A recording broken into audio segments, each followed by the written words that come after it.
in maanta la yidhaahdo waxa weeye qof baa yidhi waxba inaga qaldan lagu xidho lan yuqbala minhu wax la aqbali karaya maaha walaysat adeerkumana jirto wixii aynu ku heshay warkadda ayaanu leyna waa lagu duminaya sidaas xukuumadda maanta jirta fashilantay hantidii ummadda koox yari ay qaadatay dadkii soo wada ooteene ay bakhtiyayaan in maanta marka uu qof aqoon leh oo dalkan taariikh ku leh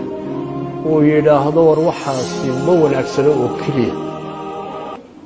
in sabaa'inta ay leeyihiin inta ay soo diraan la laalaadiyo weliba loo diido in lala kulmo oo raashin loo geeyo oo intaasoo qof oo karaamo leh oo ummadda karaamo ku leh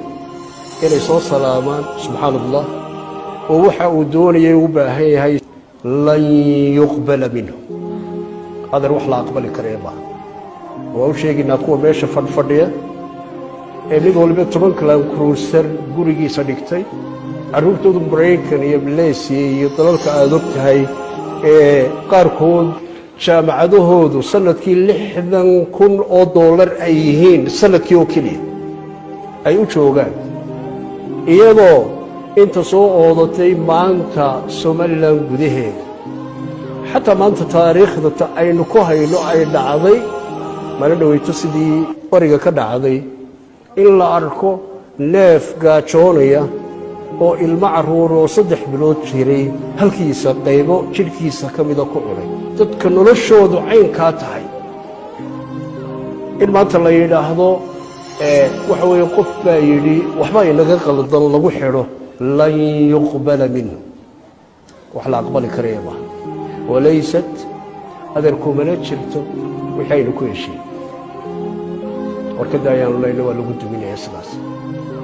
waayo dadku nin geed ka dhashay ma jira adeer oo meel cidlaa fadhiya waxaa laga diiday raggii rag ahaa jannada loogu bushaareeyey ilaahay ka tilmaamay dadka oo dhan ee samada inta laga soo diro malag la yidhaahdo nebi allow hebel salaan naga gaadhsi ilaahay leeyahay kuwaasaa laga diiday adeer innagan aqoon-yahankeennii baa fashilmay